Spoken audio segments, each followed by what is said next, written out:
Good day, everyone. This is Rita Choi, founder of AsiaHRM and also AsiaHRM Coaching Engage Plus. AsiaHRM Coaching Engage Plus is a platform connecting qualified coaches with their potential clients. And we are so glad that this time we have partnered with Coaching Corporate Coach Academy to run this webinar. And the topic is Unlocking High Potential. High performance, the synergy of people, leadership, and coaching. And we are so glad that we have two experts who are going to hold this panel discussion. And let me give you a brief introduction of these two experts. Okay, so the first expert is Arrann Young. Arrann has spent the last 10 years as a partner and head of leadership development at KPMG China, and the previous 10 years with John Swire and Sons, working at the group level in charge of their leadership development across 280,000 employees. He has partnered with globally renowned business schools, overseen the design and development of holistic leadership development solutions, and facilitated improvements in individual leader and leadership group effectiveness. And our next speaker is another expert, who is Michael Heah. Michael, known as the father of coaching in this region, is a pioneer of professional coaching who introduced the ICF coaching brand 2 decades ago. An ICF Master Certified Coach, he holds the record for developing the most MCC, Master Certified Coaches locally. His mastery coaching has facilitated significant breakthroughs for global leaders, characterized by disruptive, strategic, and pragmatic approach that diverge from traditional coaching methods. With 25 years in C-suite roles across tourism, hospitality, and education, Michael understands the emotional and psychological challenges leaders face today and employs various methods to enhance their self-awareness, driving impactful actions. So for today, we are going to go for a panel discussion. I'm so glad that we have got a lot of friends and HR professionals and even coaches joining the session. So without further ado, we'll start the panel discussion. And if you do have any questions, they'll be answered at the end of the discussion. And feel free to put your question in the chat box. Okay, so let me ask. So let me have the first question. So this question actually is for Arrann. How do you create an environment that fosters high performance within a team? How do you create an environment that fosters high performance within a team? Arrann. Thank you, Rita. And thanks everyone for joining. You know, it's very rare I hear myself being called an expert, or at least it doesn't happen that often, not until I grew my beard, and it was obvious I have some gray hair. So thank you for that. Well, listen, I think just on the high performance question, I think one of the best places to start is perhaps with defining high performance. And I like to use a definition often referred to by Damien Hughes on the High Performance podcast. They talk about high performance as being able to do the best that you can with the resources that you've got in the situation that you're in, so wherever you are. So again, high performance is doing the best you can with the resources you've got wherever you are. Okay, and I think that's a fairly simple definition, but it also kind of gives people permission to not always have to be a 7, 8, 9 out of 10. You know, if you're having a bad day or things are going against you, even a 4 out of 10 might still be high performance. So I just wanted to maybe start with that definition. I think when we talk about high performance and fostering that environment within a team, there's a danger perhaps that too many people focus on academic or theoretical or model answers to kind of suit a reality that maybe doesn't exist for most of us, because most of us are either working on the front line, either in our own businesses or as part of an SME or a large corporate. So for me, the key to creating an environment that fosters high performance in a team is know your people. So KYP, know your people. So if you think about it, we put so much focus and time and resources into the concept of KYC, which is know your clients. And yet when we actually do win work, we have to rely on others to actually deliver that high quality outcome, you know, the ones that we promised. So the question is maybe, how do we motivate, how do we encourage, how do we influence others into caring as much as we do, so that they give an even higher level of discretionary effort? Now, recently MIT shared some research into key leadership qualities for success in the future. Most of that research was driven by feedback from people who were sharing what they wanted or expected from their leaders. And MIT's research showed that leaders needed to be fair, they needed to be curious, and they needed to have a sense of humor. Now, along similar lines, some of my own research into what people want from their leaders showed that doing work that matters, so being shown how what you're doing contributes to the bigger picture, is really important. People they want to feel cared about. So they want to matter as individuals. And again, I think that goes back to know your people. You know, what are their aspirations? What are they looking for from a development point of view? All of those different things, really important for you to be able to create the right situation for people to be as good as they can be. And finally, people want a sense of fun. You know, they want work to be a bit more enjoyable, certainly not to be a drag. So I think with those things in place, it makes it so much easier for people to show up and do their best they can with the resources they've got in the situation that they're in. So yeah, I would say that focus on know your people so that you can align what they're doing with what the business is trying to achieve, so that you can get a better understanding of what matters to them and show how you're connecting either their development or growth opportunities, whatever it might be, to those things. And, you know, work is hard enough without it being difficult. So try and make work a slightly more enjoyable place, at least, to spend some time. That would be my thought.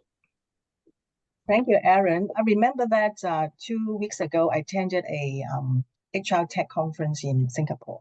We all talk about AI, AI. AI has become the hot topic of today. But at the end of the session, most of the speakers also agree that we have to put human into human resources by starting with KYP, right? Know your people. And as leader, we need to be fair, we need to be curious, sense of humor, and also show our care and create an environment which is fun for them. Very nice, very nice. So I have a question for Michael here. Michael, what specific coaching techniques do you find most effective in enhancing leadership skills?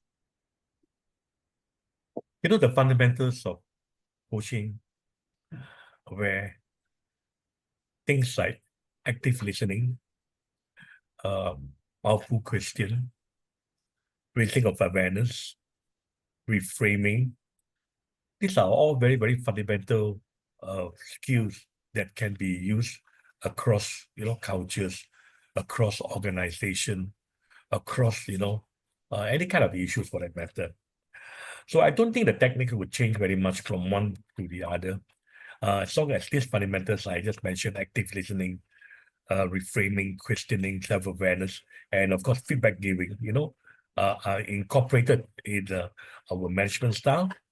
And as long as they are in there, I believe that that would actually do very well in terms of driving high performance in people and also in organization. Thank you, Michael.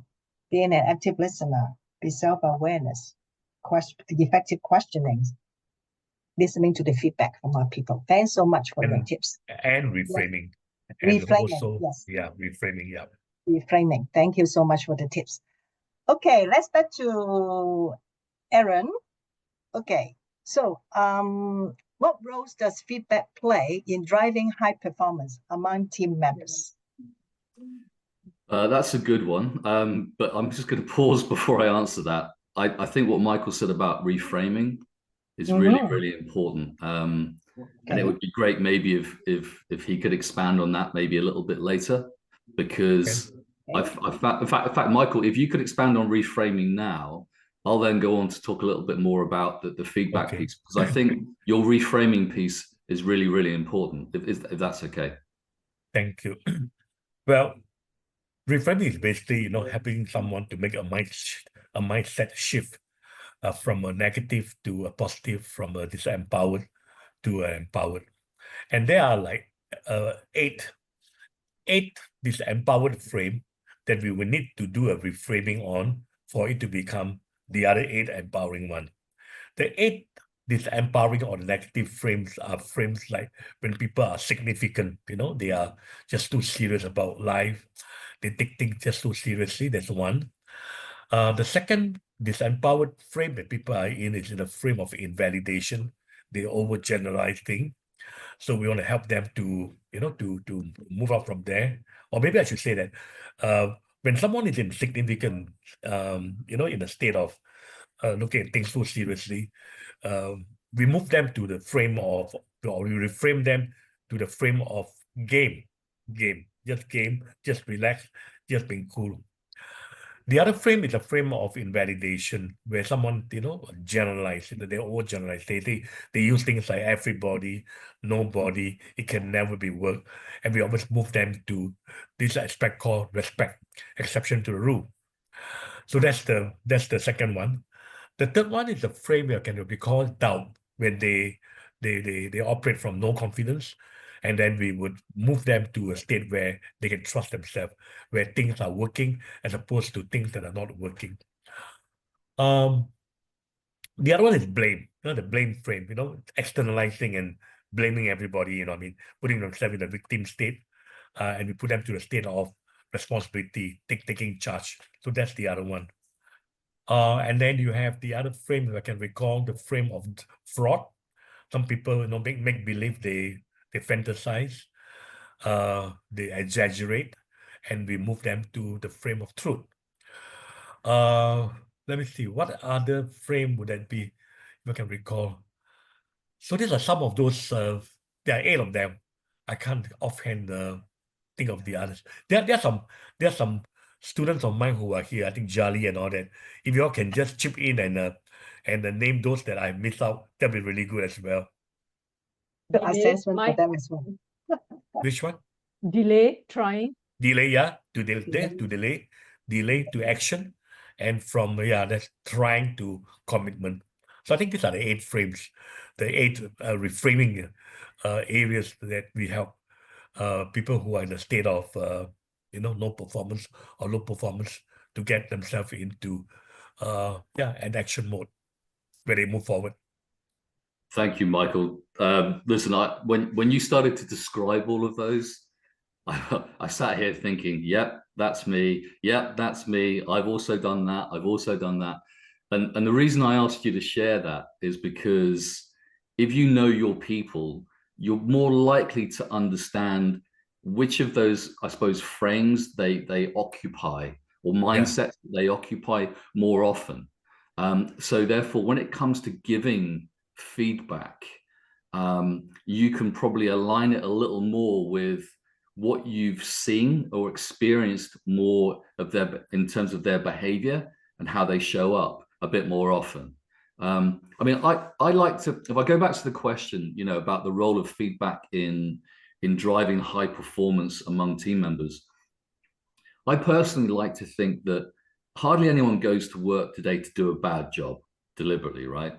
And so therefore, when things don't go as planned, it isn't usually down to intentional mistakes that they've made, okay? So if we assume from a starting point that people want to do a good job, they want to contribute and be successful, then when it comes to reviewing performance, and I don't mean, the annual performance review, I mean, when it comes to giving them feedback on something they've done, whether it's something that went well or didn't go so well, I think helping them understand maybe where they went wrong, explaining to them as close to that happening as possible, what you observed, or helping them unpack their decision making so that they can either reflect and consider alternative actions that might enable better or improved performance. I think a lot of that still comes back to understanding their mindsets and knowing them. But both improvement feedback and reinforcement feedback for things that are done well are very, very important. I've seen it in the consulting world, particularly, where generally feedback has been part of a review process, either at the end of a project or something like that. And it's very backward looking. It doesn't look to the future. So therefore, it doesn't consider improvement or, again, what people want to get better at. So that's why I keep going back to this concept of my tried and trusted piece of know your people, knowing what matters to them, their development plans, their desire to specialize, maybe their desire to lead others and grow. That allows you to scaffold back from the overall business objectives to their aspirations and the contributions that they make, as well as your expectations of them. And there are plenty of great feedback models out there. I think the challenge with a lot of the models from a practical perspective for any manager or leader on the ground working with their team is, can I remember what all those letters stand for? So if I was using the STAR AR feedback piece or the SBI feedback model, in the heat of the moment, in that situation where I want to share something with them, can I remember what all of those things really mean? And I think for a lot of us on the call and for coaches in general as well is, it's maybe not about showing how smart you are and how you remember all these models, but thinking about it from a practical point of view and simply having a conversation around, when you did this and this happened, this is what resulted. In future, in order to get a better impact or better result, better outcome, maybe try this. Or when you did this in this situation and that happened, it was fantastic. We loved it. We did really well. The client was so happy. Please keep doing more of it. And asking that question as well. How can I help you get better? How can I help you sustain all that good stuff that you did? And that's where I think a lot of people fall short on the feedback pieces. They leave everything to the individual rather than assuming some of the responsibility as a leader for helping maintain that high performance. And I'll close on the answer by kind of going back to what I said before about the definition of high performance. It's very, very difficult to maintain those high numbers of 7, 8, 9 out of 10 all the time. It takes a lot of energy and it doesn't factor in the real world that's going on around people, the situations they're in at work or even at home that can impact on their performance. So doing the best you can in this situation that you're in with the resources you've got can also be a 4, a 3, so long as it's only kind of momentarily. But it does allow people, gives them permission to not have to try and hit this bar all the time, because it's really difficult. And that's often what you see when people burn out is maybe trying to maintain or even stretch those performance outputs for a much longer period of time.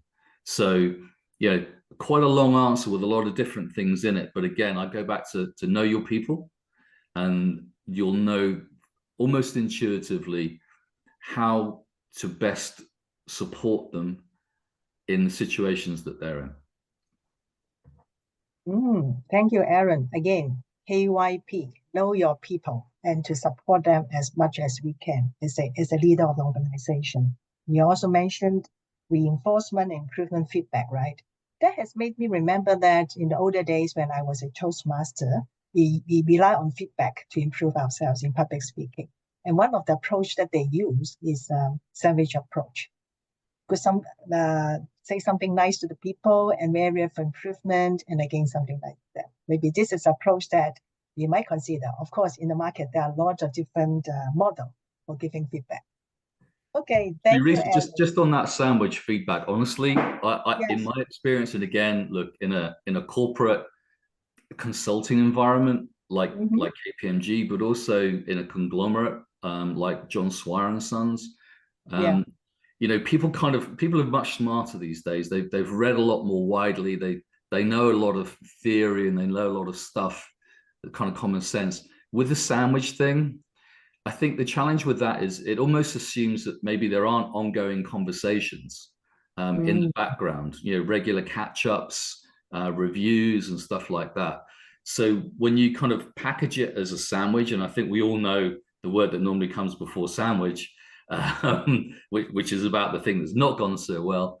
I think that it almost feels a little bit manufactured, and that's one of the honestly, I think one of the biggest challenges for most of us in a leadership role or a coaching role is how do we come across as more genuine and authentic, more interested and caring in supporting, you know, our people to improve or sustain. So, you know, with things like that, I think understanding the theory or models is really, really important as a baseline or foundation. But how you turn it into like a regular conversation so it doesn't feel staged, which can also make people feel nervous, I think is a really important skill for us to develop. Yeah, very true. Yeah. Can I just add on to what Arrann and also Rita that you said on especially on feedback from a coaching perspective, where I find that it's really, really what they call effective. There are a couple of things. And I always like to relate this to, you know, I like to watch boxing very much. And then, you know, after every 3 minutes or 5 minutes, you know, there's always a break.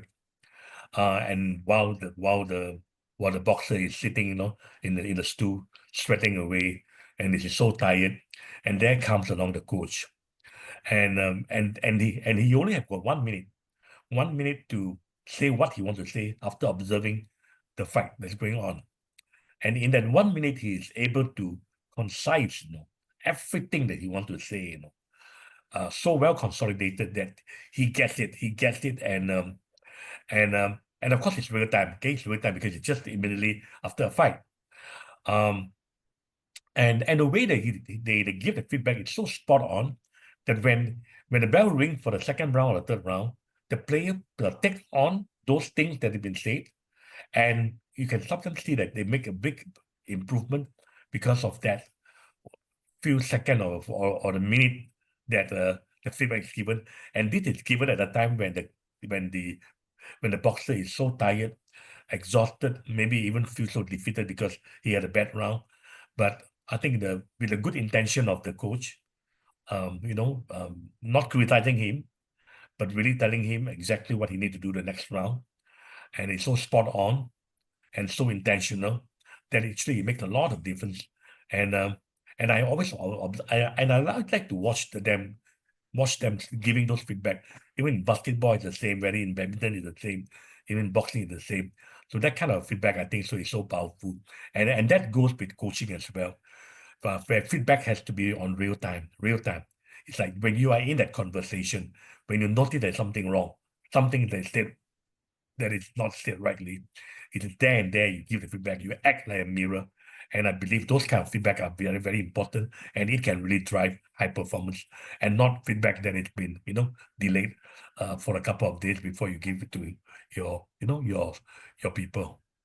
So this is what I like to add on to what Arrann and Rita have said. Wow, Michael, such an impactful sharing about your boxing example, right?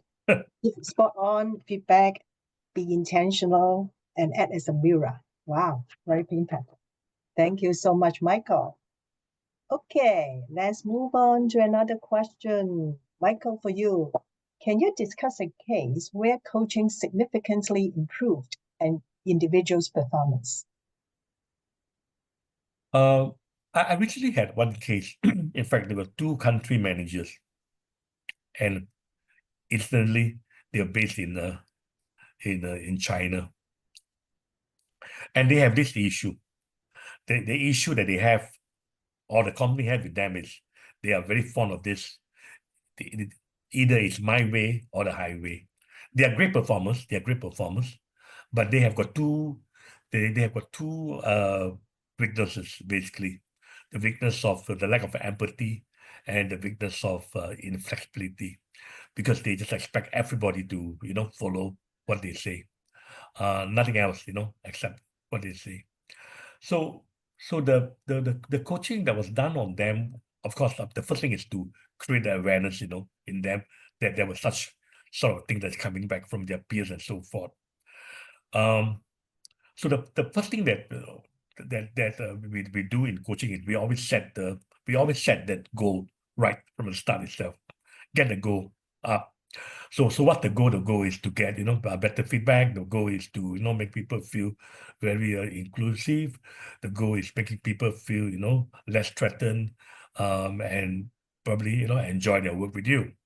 So with that kind of setup been made, we then put them to a 360 where that's the start of the coaching. A 360 is done for various people to rate these two guys in terms of certain specific areas where coaching should be done in the area around empathy, around inflexibility. And then of course the coaching is done where awareness training, reflection that's made for them to realize what they have done, role playing and all that. And towards the end, of course, you have another 360, to measure how they have improved. And so that actually has helped, for them to know where they were at the start and where they are right now. And I think that sort of, I think that was quite a successful case that I have done some coaching on. Yeah, and of course that relates to high performance and results and team performance as what this forum is all about. I hope I made myself clear on this, Rita. Thank you, Michael. Thank you. Arrann, anything to add on? No, right? No, I think, look, when you talk about the impact of coaching, I would just say that, again, maybe sometimes we think about coaching as this, we must have 1 hour conversation with somebody and package it and use the growing model and do all of these things, which is great maybe when your business is as a coach and you're an external being brought in, to either hired by a corporate to help their people, or indeed if you're engaged by an individual. The only thing I'd kind of just add on to that, really, like I referred to earlier, is the skill of a really good coach is to be able to make it feel like a conversation that we're having, ideally kind of between equals, where somebody feels that you've got their back, you're looking out for their best interests. And usually when that happens, they're a lot more open to the coaching conversation and exploring options or alternatives, and perhaps even trying something new to create a change and an improvement in the situation. So it doesn't always need to be framed as a classic kind of coaching scenario. It can, and that's why I really like Michael's boxing coach analogy, because sometimes a 1 minute conversation or sharing of feedback is all that's required to help someone move the dial from here to here. Yeah. So, I think that as an example was really, really powerful for me. And why I like these sessions is I get a chance to learn from others, like, Master or Shifu or Sensei Michael. I get a chance to learn that. And that analogy is really, really useful and a great reminder to me to keep my answers shorter as well. Yeah. So thank you. Yeah, Arrann, just to add on what you say, about having a conversation, and I always do that when I'm with my students. There's a big difference between having a coaching conversation and having a coaching interview. Some coaches go into a lot of questions that they ask, and but they're just asking one question to the other, and they don't take into account the response that the coachee has said or the staff has said. And there they move on to another question that are totally unrelated, not bearing in mind on what the coachee has just said, in terms of the response. So you have got many, many questions we ask. And I always tell them, coaching is not about a coach asking many questions. Coaching is about a coach asking some solid questions that are very, very tight, based on the response, and have a dialogue or a conversation on it rather than having an interview. Because an interview will get you nowhere. You are just going to ask question and you get an answer, and then after that you move on to another question, another answer, again unrelated, another question, another answer, and in the end you get even more blurred than anything else. So I like what you've just said. I just want to add on to this great And I point hope that you've just I hope that any of your students who might have joined the call listen to that. And if you only take away one thing, other than know your people, if you only take away one thing, you take away what Michael just said then about avoiding coaching interviews, because that's one of the biggest turnoffs for a potential coachee during chemistry conversations, or for a corporate and a decision maker like myself who might be looking to engage an external coach. Is we want to feel like there's going to be some engagement with tight questions, because generally our people don't have a lot of time. They're time poor. So they want to try and achieve results and see progress as quickly as possible. They don't want to feel like they're being walked through a list of the top 20 questions without somebody showing that they've understood or have thought about the purpose of those questions. Thanks, Michael. Thanks to you as well. Thank you, Michael, for this coaching conversation instead of coaching. I can remember the first time that I met with Michael. Michael asked me the first question: what is the purpose of this session? You need to know. We begin with the end in our mind, right? We need to, what's the purpose? What's the goal for this meeting before we carry on? That is so, I can remember this very well. And this is also the one of the important things when we go for a coaching conversation. Okay, thank you, Michael. So here comes a joint question for joint questions for both panelists. Okay. What strategies can leaders use to balance their responsibilities as coaches and high-performing drivers? What strategies can leaders use to balance their responsibilities as coaches and high-performance drivers? Who would like to go first? I defer to the master. Yeah. Can I have that question again? What is this? Okay. What strategies can leaders use to balance their responsibility as coaches and high-performance drivers? I think they are both intertwined. I mean, they are intrinsically what you call together. A high-performance driver is a coach, and a coach is a high-performance driver. You know what I mean? Unless, of course, driver refers to a slave driver, then I don't think that is the thing. Like what Arrann said, I like what he said in the very first thing when you define what high performance is. It's not about getting from 8 to 9 or to 10, but it's all about how you make use of your current resources at this moment in time in a given situation, and your ability to make the best out of it all. And a thought came to my mind when Arrann said that it's really about being resourceful and being creative. I mean, so as long as a coach or a high performance leader have this in mind: resourcefulness, creativity, and that of course linked to these two is this word called, I always use that word, strategic, being strategic. And as long as these three things are involved, are in the equation, a high performance driver is a coach, and a coach is a high performance driver. So there is no what you call difference between the two. They are actually one and the same to me. Thank you. Resourceful, creativity, and strategies. Okay. Being strategic. Okay, Arrann, anything to add on? Yeah, I would just give some advice, which would be go and read the book called Multipliers by Liz Wiseman. So the book is called Multipliers. The author is Liz Wiseman. To get a better insight into effective leadership and try and become a more effective multiplier.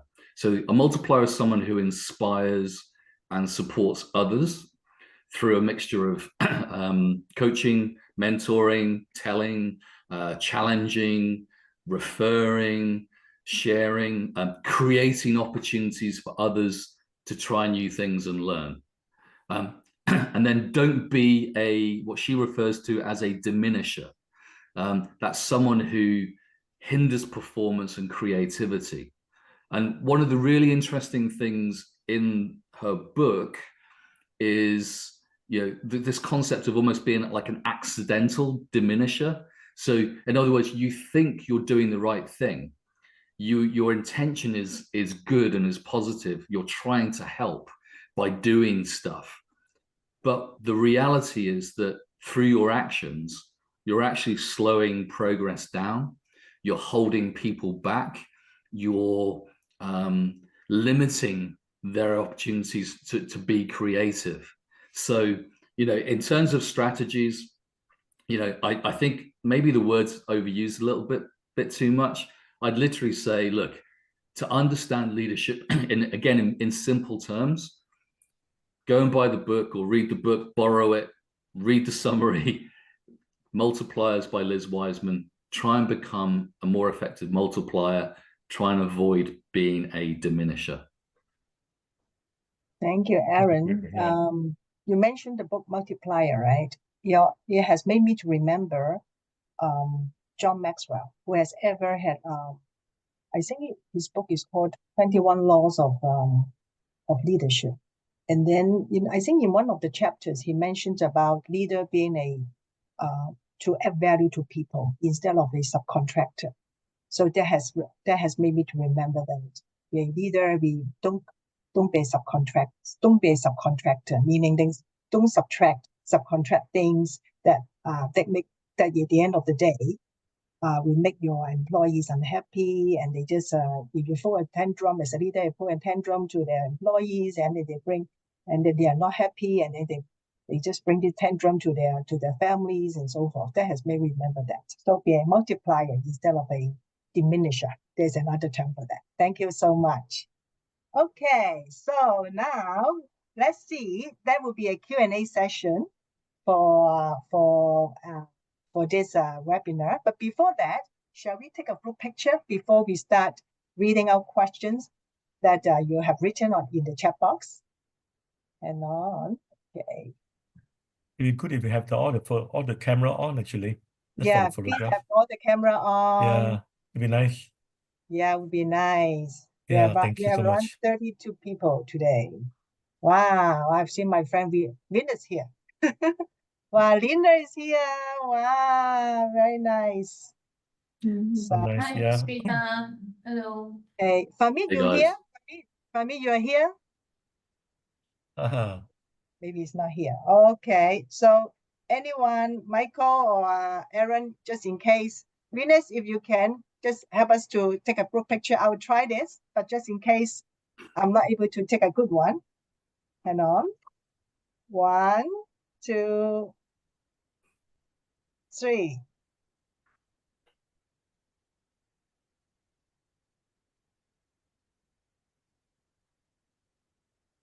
Okay, hang on.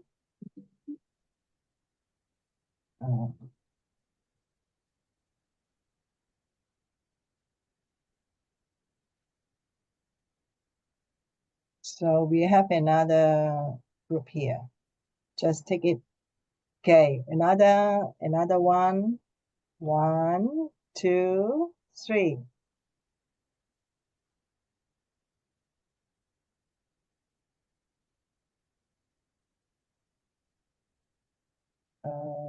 Okay. So I've taken 2 pictures with different group of people. Okay, let's have Thank you. our Right. questions from the participants today. So let me take a look at the chat box to see what questions that we have gathered from the participants here. Let's see. Assignment.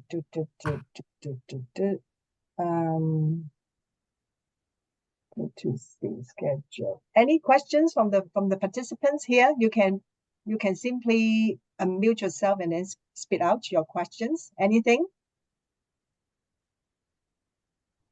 Anybody? Filbert, I understand that Filbert is a very experienced coach. Anything from our father of coaching? Since we have the father of coaching here today, Filbert? I actually did have one. I was about to type it, but I'll say it anyway. Yeah. Okay. So yeah, to Sifu Michael, just curious, from your experience of all this coaching, have you been in a situation where you've been coaching someone, but they haven't been able to shift that mindset from, being a low performer or being very negative to being positive and really becoming a contributor to the team? So, you sometimes you meet individuals where they just struggle to really move that mindset. And how did you approach that? Okay, thanks. So it's like equal to a question like, are there people in this world who are uncoachable? Almost similar to that kind of question. But there are a couple of ways of looking at this whole thing here. When someone is not responding well to coaching, this can be due to a couple of factors. Okay, one factor could be the capability of the coach himself or herself. This person may not be able to coach by you, but if this same person goes to another person, that other person could coach him. So it can be a very subjective thing, actually, to start off. Okay, and number two, from a coaching perspective, we always have this philosophy. The person must want to be coached before they get anything out of coaching. If there's somebody who doesn't want to be coached and you're just trying to coach that person, you actually get nowhere, no matter how good you are. I actually had a case just yesterday, and we were in the trial session, and there was this person who wants to, the sponsor, who wants to get someone to be coached by me. So my first question is, does this person know? Two questions. Does this person know that he'll be coached? And does this person want to be coached? And she couldn't answer me, but she thought that it was a good question, and she had to get back to them. Because as far as I'm concerned, I won't be able to help anybody, if they don't want to be coached, then their mind is going to be so close you can't get anywhere. But of course, you also have the other thing like I mentioned to you. The person want to be coached, but the coach is not good enough for that person. So that can also lead to a case where you won't get anything very much out of that coaching. Very nice. Thanks, Michael. I actually have another question, Rita, if it's okay. Yeah, Filbert. Yeah. This one's for Master Arrann. Yeah, I'm also wearing denim. I do like. I appreciate your outfit. Denim's back in. Yeah. So just quick question is, with when you talk about know your people, and we all know that the Generation Z is coming through the workforce, and we've all probably been experienced in managing Generation Z staff. How have you found their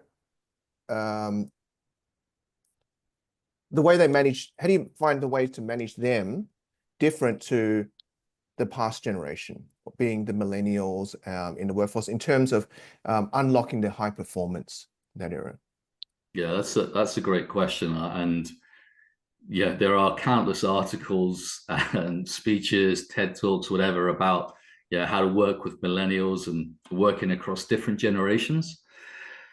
Honestly, I don't think there's as big a difference between what the generations want from their leader as people make out.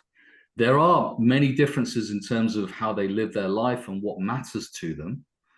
But in terms of what they expect from their leader in a business context, they still want to see how their contribution connects to the business objectives. So they want to see that they're making a difference or the impact their work is having. Now, that could be simply at a micro level. How is this helping move the project along a little bit? Or how are my sales figures helping us work towards our target?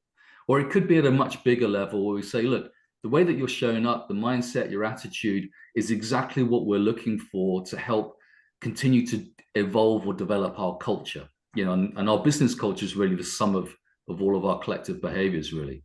But then I suppose the other thing slightly different to that is understanding that, you know, at a personal level, connection means more perhaps to, you know, the younger generation coming through than perhaps it did, certainly, you know, to a guy like me in his 50s. You know, I would turn up to work and do whatever, and you know, I wasn't really that interested in in what my boss did at the weekend, and you know, and whether or not one of my co-workers had one dog or two dogs. But at a base level, I think, given how connected our younger generation are with each other, with devices and everything else, they want to feel like that you know them as a person.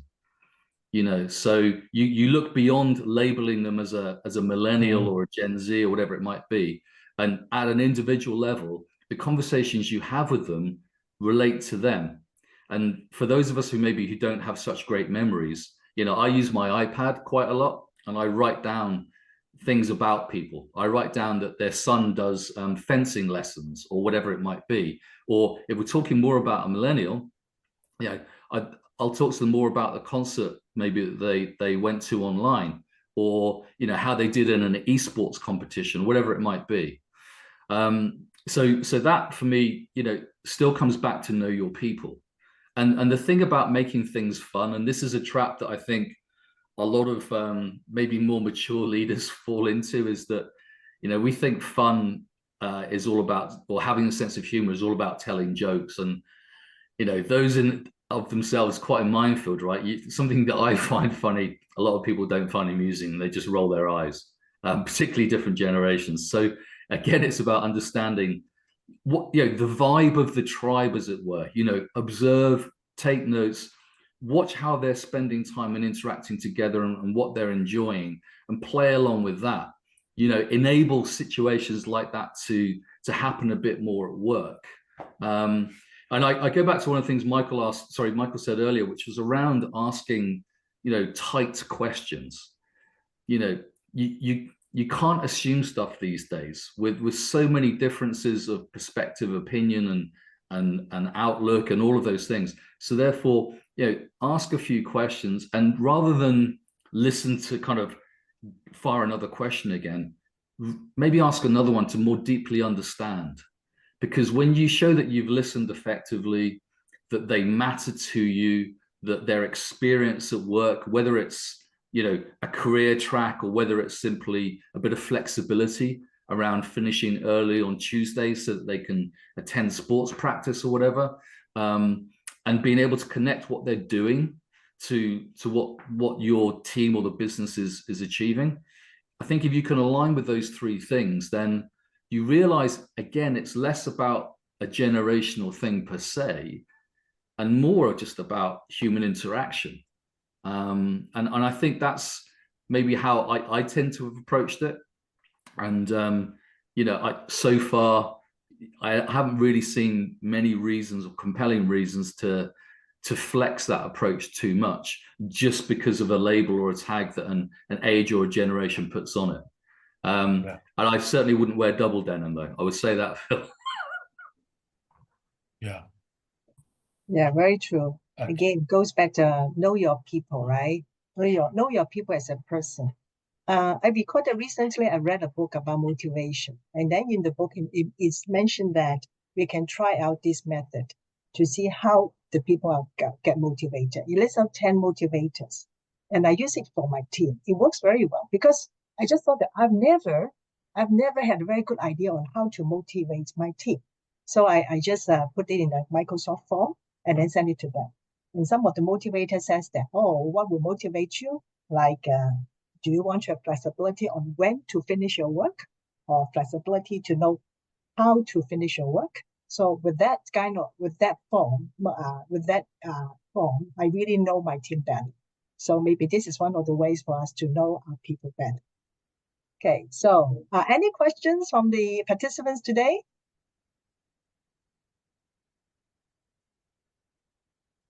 Anyone? If no, I do have question here. Okay. How do effective people leadership and coaching complement each other to drive performance? How do effective people leadership and coaching complement each other to drive performance? This time we have Michael, Master Michael. I think this question is almost similar to what you asked just now. How do you balance, high performance drivers and coaches? So I guess the second question is fundamentally about the same. A coach is a high performer is a coach. So and I always have this to say that the best leaders are coaches, and the best people in the world are coaches, because coaches, they sort of personify certain very good things, like a positive mindset, and openness, equality, empathy, gratitude, appreciation. Those are things that are taught or learned as a coach, and every leader, for that matter, if they have these same qualities, they are both a good coach and they are both a leader. That's the reason why one of those things that I always feel very, very strongly is every leader should learn how to coach, because that is really everything about being a better person and a better leader. In short. Every leader, okay, very nice. Every leader needs to learn how to coach, be a better leader. How about Master Arrann? Anything to add on? I'd start by agreeing with Michael. I wouldn't make the distinction between them in that way. So I'd actually say that, yeah, part of any leader's roles and responsibilities is to coach their people.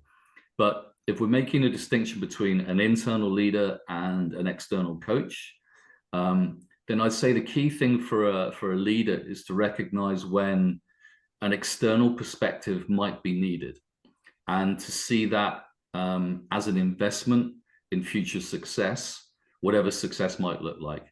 I think, if I think back to a number of decisions that I've made in the past to engage executive coaches for some of our people, rather than see it as an overhead that kind of gets lost and is sunk and of little value, I've approached it that the external perspective that might be needed from somebody who doesn't have that immediate skin in the game is an investment in future success.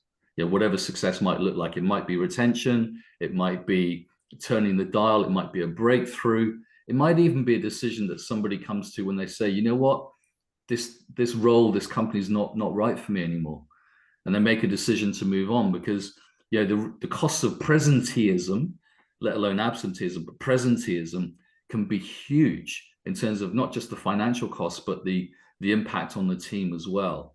And sometimes that conversation, as difficult as it might be, could be better served by engaging somebody with an external perspective as an external coach. Investment in the future success. Very nice. So any questions from the participants? Any questions? If no, then it comes with the last question for today. For two masters, if we need to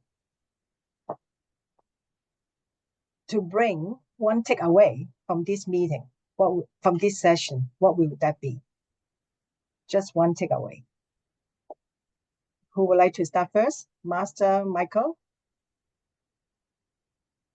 The biggest takeaway that I got from this session is what I heard from Arrann on the definition of high performance. That's really interesting. Rather than you use a metric system to measure, performance as number 4 or number 5 or number 8 or number 9, but it's really about how do you achieve the best, out of what you have, and with someone, with the constraints that you have, the limitation that you have, and you're still able to turn out something from there. I think that is really what high performance is all about. So it's not really about which level of high performance you are in. I think that to me is the biggest takeaway from this session. Very insightful. Thank you. How about Master Arrann? I would say, it's quick. Hey, it's not going to be a surprise. I'm going to say, know your people, but I'm going to relate that to what Michael said, which was, as an example, if you know your people well, then you'll know when they need the boxing coach version of you versus the maybe longer, more involved, in-depth executive style coach of you. Or you'll know when they need the mentor in you, what the connector in you, etc. So by knowing your people, you'll know which hat to take off and put on.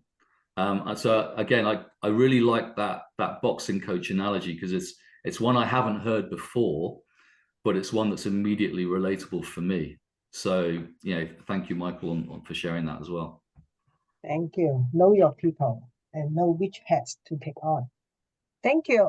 So here comes the very last session of the day. That is to get your feedback. And I think we have spent some considerable time to talk about the importance of giving feedback, right? Now it's time to get your feedback about the session. And okay, can you just give us your feedback by scanning on the QR code here?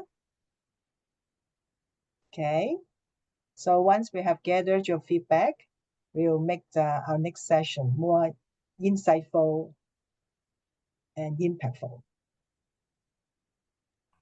Risa, can I just say thank you very much for inviting us to join you today, as well as thank you to everyone else for joining the call and hopefully being able to take something for yourselves away and use later. And feel free, if you ever want to catch up with me, just connect with me on LinkedIn. I'm on there somewhere, probably without a beard and wearing a tie. I'll update that headshot very soon. But again, thank you very much for allowing us to do sharing today. You're Thanks, welcome. and You're also welcome. I echo what Arrann said. Keep in touch, and if there's a need for us to reconnect, please do. And I really enjoyed the session, and thanks for the opportunity, Rita, for bringing us here. Thank you so much for have accepted my invite to this session. We have gained a lot. I'm going to write a summary so that more will benefit from all the insights that are and the words of wisdoms from both of you. Okay, so this is the feedback form, and this one is for you to join our platform. For those who were invited by Michael, just feel free to join us through Michael's organization. Okay, so this is the QR code that you can join us so that you can find out more about the platform. For coaches, feel free to join us. For HR professional, also join us as a non-coach so that you will go there and see to find out more about the coaches on the platform. Okay, so I think that's all on my side, and it's already 1 minute to 12. Okay, thank you so much for attending the session today. So we'll keep you informed of the next session. Thank you so much and enjoy the rest of the day. Thank you, Michael and Arrann again. Thank you. Thank you. Thank you, Arrann. Thank you, Take everybody. care. Bye-bye. Thank you, Rita. Bye. Bye-bye.